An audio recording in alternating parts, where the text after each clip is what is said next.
오늘은 어떤 핫 이슈를 가지고 얘기를 할까요? 글쎄 오늘은 어떤 핫 이슈가 아니라 네. 요즘 분위기들 보고 좀 많이들 좀 걱정하시는 분들이 좀 많은 것 같아요.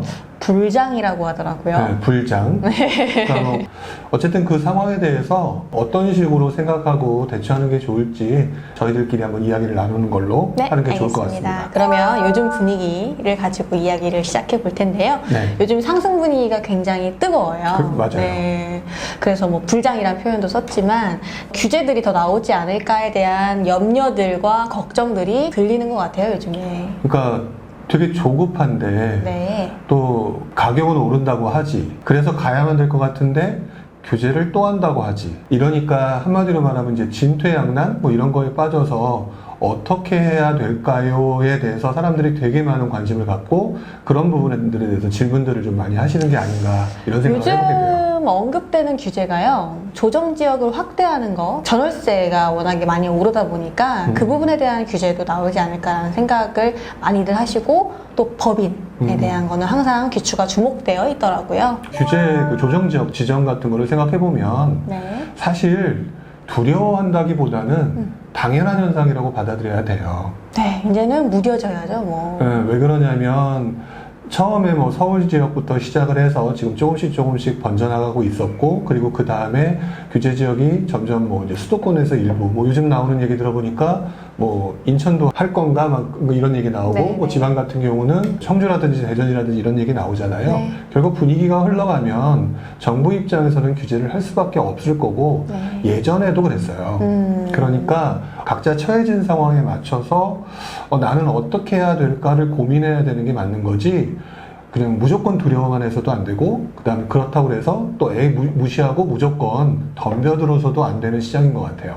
그러니까 두려워도 하지 말고 너무 다급하게도 하지 말라는 말씀이시죠? 그렇죠. 지금 보면 규제가 나왔으니까 어떻게 되나요? 라고 하는 정답을 요구하시는 분들이 너무 많아요. 네네네. 근데 사실 알고 보면 개인별 상황에 따라서 대처해야 되는 방안이 너무너무 달라요. 그쵸. 뭐 예를 들어서 무주택자 같은 분들 같은 경우는 저는 뭐 예전부터 그랬지만 사는 게 좋다라고 말씀을 드렸었고, 또 반대로 지금 이제 여러 채를 구매를 하셨던 분들이 있잖아요. 다주택자분들. 네, 그러니까 그 다주택자분들 중에서도 그래도 사는 거에 대한 욕심이 좀 많으셔가지고 네, 막 맞아요. 돌아다니시는 분들이 많거든요. 근데 냉정하게 말하면 이분들 매도 전략 좀 세우시고 세금에 대한 고민 하셔야 돼요. 그쵸. 팔 때가 가장 중요하니까. 그렇죠. 수익의 확정은 결국 매도 시점이기 때문에 그쵸. 지금 상황이 이렇다고 해서 어느 게 맞느냐라고 물어봤자 개인별 상황이 다 틀리니까 결국 내 처해진 상황이 어떤 게 유리하느냐, 지금 아무리 불장이라고 하더라도 지금 본인의 보유 물건이 감당하기 어렵거나 과도한 세금의 우려가 높다라고 한다면 조금 냉정하게 정리하시는 것도 오히려 그분들한테 더 나을 수 있다. 그 다음에 이제 나온 얘기가 전월세 상한제. 네. 그 전월세 상한제에 대해서 요즘 들어서 또 말들이 되게 많은 것 같아요. 그 부분으로 두려움을 갖는 분들이 굉장히 많으십니다. 더더구나 무한임대? 네. 그 무한임대라고 하는 부분에 대해서 얘기가 나오니까 네. 그걸 가지고 뭐 좀 극단적인 표현이지만 이런 얘기가 많이 나오고 있죠. 물론 정부 입장에서 그렇게 하려고 하는 그런 고민을 하는 입장도 냉정하게 보면 인정이 되기도 해요. 그런데 아까 좀 규제를 말씀을 드렸지만 이것도 일종의 규제잖아요. 또 이걸 가지고 너무 두려워를 하셔도 안 되고, 또 반대로 이걸 가지고 또 생각 없이 또 무대포로 하실 필요는 없겠죠. 근데 중요한 거는 이 전월세 상한제 관련된 부분에 대해서는 제 개인적인 생각으로는 1차적으로 이제 이미 좀 많이 알려져 있는데, 이렇게 무한 임대까지는 아니더라도 그 임대를 계속 해야 되는 상황이 된다면 좀 걱정인 게 전세 가격 상승 가능성에 대한 우려는 분명히 높아질 것 같아요. 가끔 이제 임대인 분들하고 이제 얘기를, 원래는 이제 투자자 입장에서 얘기를 하다가 임대인 입장으로 딱 돌아서서 얘기를 하시다 보면 어떡하냐, 나도 별로 돈이 없는 사람인데. 그러니까 사실 이분들도 뭐 엄청난 부자도 있겠지만 일반적인 서민들인 경우도 많거든요. 그러니까 전세 가격을 좀 올리려고 하는 그런 모습이 보일 거다. 이제 그렇게 보여지고요. 그 다음에 또 한 가지가 아까 지금 말씀드렸던 내용하고 또 일맥상통하는 얘기인데, 전월세 상한제 또는 뭐 무한임대고 어쩌고 저쩌고 이런 부분이 생기면 어떻게 될까요?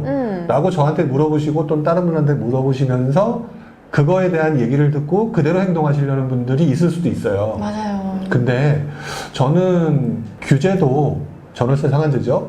대응이라고 생각을 해요. 그래서 지금 나오는 이 상황이 앞으로 분명히 어떤 또 다른 대안을 만들어내는 과정으로 가게 될 거다라고 생각을 하고 지금 벌써부터 그 고민을 하거나 그래서 어떻게 해야 되느냐를 뭐 좀 막연한 상태에서 준비를 하시려고 하는데 그건 좀 아니지 않나 싶어요. 어떠한 현상들이 시행 전후로 발생될 건지에 대한 공부를 하시고 준비를 좀 미리미리 해놓으시는 게 좋을 것 같습니다. 그러니까 살다 보니까 예전에 이제 부동산 시장이 조금씩 상승하기 시작하면서 정부의 규제가 들어왔었잖아요. 그쵸. 그 규제가 들어오면서 다주택자들을 이제 과세하겠다라고 하는 얘기가 있었잖아요. 그러면서 사람들이 처음에 되게 두려워했었어요. 근데 잘 생각해 보시게 되면 그때 사람들이 무슨 행동을 했느냐. 아, 그렇다면 여러 채 가지지 못할 바에는 좋은 입지에 똘똘한 한 채를 가지고 있는 게 좋겠네? 라고 생각을 하면서 서울을 오히려 사람들이 선호하기 시작해서 서울의 집값이 올랐거든요. 네. 그러면서 오히려 서울을 집을 선택하는 사람들이 더 유리해져 버렸어요. 맞아요. 더구나 그때 또 임대사업자 등록 유도를 했던 상황이잖아요. 그러면서 또 자신한테 맞는 그 세금 절세적인 측면에서 또 임대사업자 등록으로 전환하기도 했었고요. 네. 그러니까 정부가 그걸 딱 보면서 나는 이렇게 될 거라고 생각했는데 이렇게 됐네 라고 생각하면서 또다시 다주택자 중과를 굉장히 강하게 했잖아요. 네. 근데 임대사업자 폐지 네. 했잖아요. 그다음에 그렇게 하고 난 다음에 나왔던 우리 일반인들의 대응 방법이 뭐였느냐? 법인이었잖아요. 네, 맞습니다. 근데 그 법인이라는 거를 다시 몇 년도로 돌아가 보면 그 당시에 법인 생각하는 사람이 아무도 없었어요. 거의 없었어요. 그러니까 저는 이러한 현상을 공진화라고 보통 표현을 하거든요. 공진화요. 네, 그러니까 어떤 그 서로 영향을 받는 동종 또는 서로 이종들이 같이 어울려 살아가면서 어떤 현상이 나타나면 또 반대로 그거에 대응하는 현상이 나타나면서 시장이 바뀌어요. 적응을 하고 대응을 하고 이런 식으로 바뀐다는 말씀이시죠? 네, 그렇죠. 그러니까 제가 며칠 전에 TV에서 신문에서 한번 봤었는데 장수말벌이 미국 가서 난리가 났다고 하더라고요. 왜요? 그러니까 장수말벌이 미국에 없대요. 말벌이 없다고요? 네, 근데 어떻게 넘어갔는지 모르겠지만 미국으로 넘어가가지고 미국에 있는 그 꿀벌 종류들을 난리 났겠네요. 잡아먹는다고 하죠. 그러니까 지금 미국의 상황에서는 이거 큰일 났다. 엄청난 이상한 벌이 들어와가지고 꿀벌이 초토화되겠구나. 근데 잘 생각해 보면요, 장수말벌이 살고 있는 우리나라의 꿀벌들이 초토화됐느냐? 아니요. 아니거든요.